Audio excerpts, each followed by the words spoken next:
मेरे प्रिय, इस प्रातः बेला में आप सबको मेरे प्रणाम।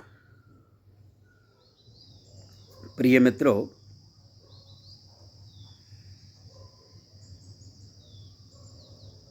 यह कोई बहुत बड़ी क्लिप नहीं है, लेकिन थोड़ा सा समय निकालकर आप इसे अवश्य सुनें।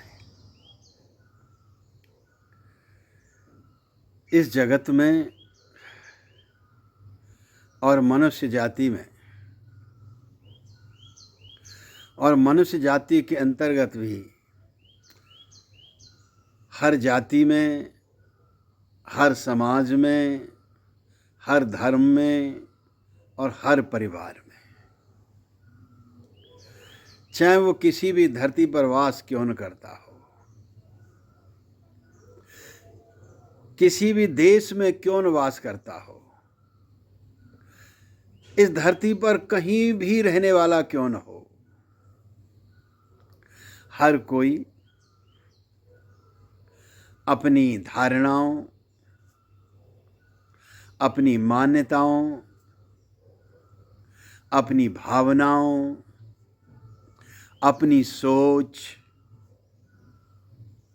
अपनी दृष्टि और अपनी अपनी समझ के अनुसार व्यवहारिक जिंदगी जीता है, अथवा अपनी जिंदगी को जीता है और जैसा उसे रुचिकर और प्रीतकर लगता है वैसा वह मानता है और व्यवहार करता है। अभी भारतीय संस्कृति के अनुसार जो सनातन धारा की एक व्यवस्था है, परंपरा है, अभी पितृपक्ष पूरा हुआ है और आज से नवरात्रियां शुरू हो रही हैं। अगर अपने दिमाग को चलाओ और सोच को बड़ी करो और समझ को भी थोड़ा सा विस्तार दो,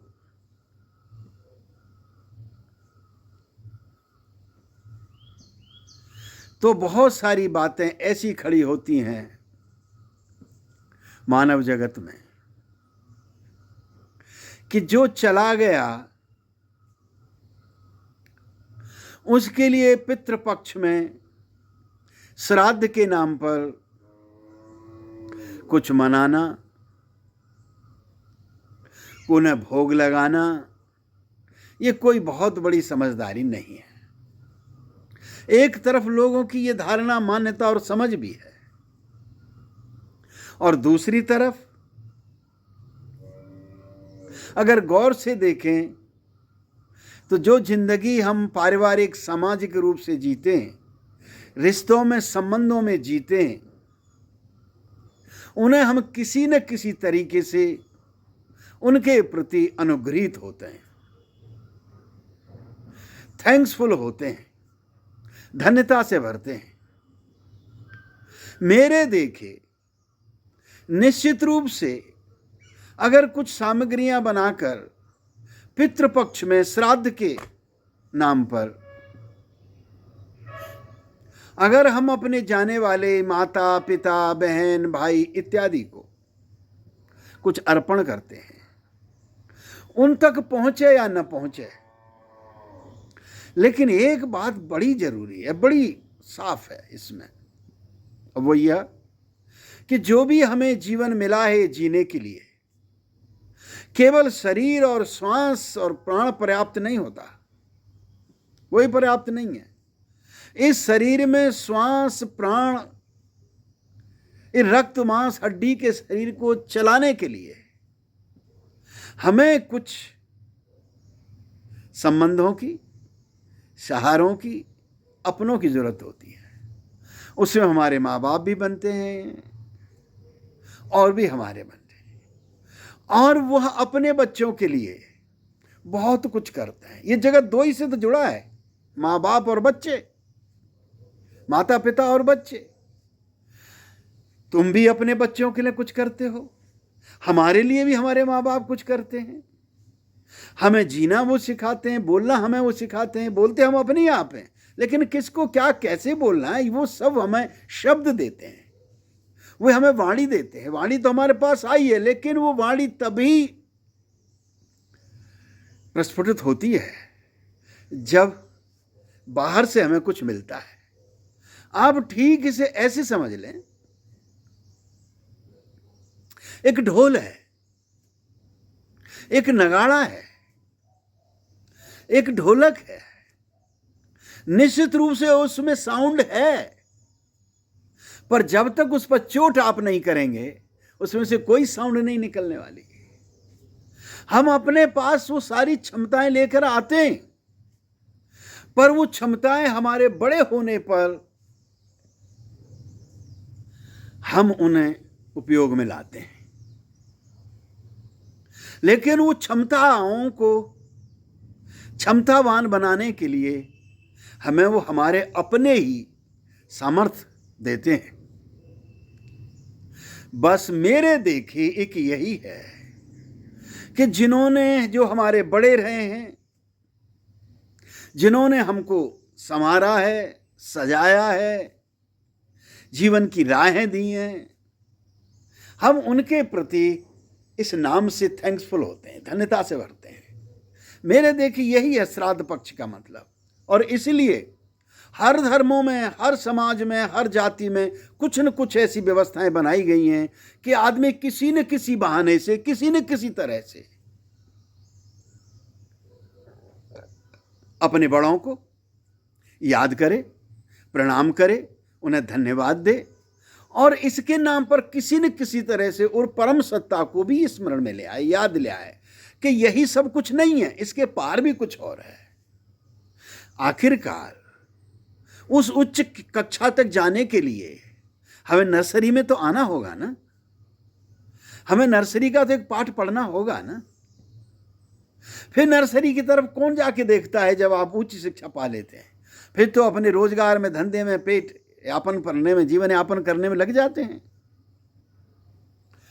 तो निश्चित रूप से जो चला गया न तो उसने लौट के आना है, न उसने कोई शिकायत करनी है। अच्छा बुरा जो कुछ भी है हमारे मन से ही पैदा होता है। बात पक्की है कि जो एक फूल जिस पौधे पर आ गया और फूल खिलने के बाद वो झड़ गया, तो फूल लौट के तो आता नहीं है। लेकिन ऐसा भी नहीं है, वो जो भी फूल है जो पूरा खिल गया है वो अपने पीछे छोड़ के जाता है, जिसे हम बीज रूप कहते हैं। हम और कुछ नहीं है, हम वही बीज रूप हैं।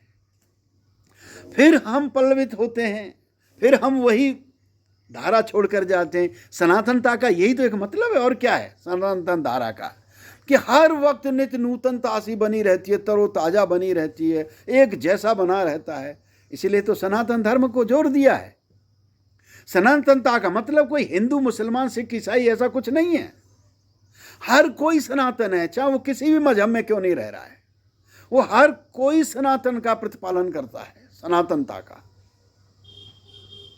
कौन सा ऐसा मुल्क है जिसमें नदियां नहीं बहती? कौन सा मुल्क है ऐसा? नदियां न बहें तो जीवन दूभर हो जाए। कौन सा ऐसा जाति, कौन सा ऐसा धर्म है जो नदियों से लाभान्वित नहीं होता? नदियां उसके जीवन को नहीं संवारती हैं? क्या नदियों को जो मान्यता, जो धारणा नदियों के प्रति वो भारत में ही है? दूसरी जगह पर नदियों का उपयोगिता नहीं है क्या? क्या वो वहां से नदियों को नष्ट कर देते हैं, खत्म कर देते हैं? हाँ, वो अलग बात है कि मनुष्य की चेष्टा रहती है ये किसी न किसी तरह से उनमें दुर्गंधता लाना, पर नहीं, जीवन ऐसा ही है कुछ। आज मेरे मित्रों, नवरात्रियां शुरू हो रही हैं। नवरात्रि का मतलब कोई देवी देवता इत्यादि नहीं है कि कोई देवता बड़ा खुश हो जाएगा। हाँ, जो भी आप करते हैं पूरे प्राणों से भरकर, पूरी आस्था से भरकर, पूरी भावनाओं से ओतप्रोत होकर, पूरी श्रद्धा के साथ, समर्पण के साथ जो भी आप करते हो, उससे आप ऊर्जावान हो जाते हो, हर्षित हो जाते हो, प्रफुल्लित हो जाते हो, आनंदित हो जाते हो। जो भी आप करते हो पूरे प्राणों से भरकर, ये नवरात्रियां बस इसी का एक प्रतीक है कि कैसे अपने को ऊर्जावान आप बना लो, कैसे अपने रोग धोग से मुक्त होकर आनंदित हर्षित हो लो। इसलिए एक एक दिन किसी के प्रति एक निमित्त किया गया है। ये निमित्त है, किसी न किसी के प्रति समर्पित है ये। अगर हम अपने जीवन में ऐसे ही कुछ जोड़ते चले जाएं, किस व्यक्ति को नहीं चाहिए अच्छी जिंदगी, खूबसूरत जिंदगी? किस व्यक्ति को नहीं चाहिए अच्छा स्वास्थ्य? किस व्यक्ति को नहीं चाहिए समृद्धि, खुशहाली? किसको नहीं चाहिए? कौन सा ऐसा धर्म कहता है कि तुम्हें खुशहाल नहीं होना है, समृद्धशाली नहीं होना है? कौन सा धर्म ऐसा कहता है तुम्हें प्रसन्न नहीं होना है? अब तुम्हारे माध्यम कुछ भी हो सकते हैं, इससे कोई फर्क नहीं पड़ता कि माध्यम तुमने क्या चुना। असली बात है कि माध्यम किस लिए चुना तुमने। माध्यम हम चुनते हैं जीवन को बेहतर से बेहतर बनाने के लिए, खूबसूरत बनाने के लिए, हैं? हम आज दीपक जलाते हैं, पुष्प पुत्र फूल पत्ते इत्यादि समर्पित करते हैं, स्नान आदि करते हैं, साफ सफाई करते हैं। ये क्या जीवन के प्रति नहीं है? अच्छी बात है। तो किस बहाने से आपने किया, किस माध्यम से आपने किया, कौन सा माध्यम आप जोड़ा? इसलिए हर एक मजहबों में, हर एक संप्रदायों में, हर कोई जाति में, समाज में कुछ चीज़ें ऐसी व्यवस्थाएं बनाई गई हैं ताकि हम अपने को उस खूबसूरती की तरफ ले जा सकें, उस परम तत्व की तरफ ले जा सकें। हैं? अरे कोई हाथ ऊपर उठाता है, हैं? कोई सिर धरती पर रखता है, कोई हाथ जोड़ता है, इससे कोई फर्क नहीं पड़ता। बात है तो सिर्फ ये कि जिसने भी जो किया, कोई प्राणों से कितना गल गया, कितना पिघल गया, कितना झुक गया। तुम जहाँ झुक जाते हो, पूरे प्राणों से भरकर जहाँ तुम्हारे हाथ उठ जाते हैं, पूरे प्राणों से भरकर तुम्हारे हाथ जुड़ जाते हैं, बस वहीं तुम गदगद हो जाते हो, हर्षित हो जाते हो, आनंदित हो जाते हो। इस आनंद के लिए, इस हर्ष के लिए, इस प्रफुल्लता के लिए, इस खुशहाली के लिए ढेर सारी शुभकामनाएं और बहुत बहुत बधाइयाँ, मंगल कामनाओं के साथ आपको मेरे प्रणाम।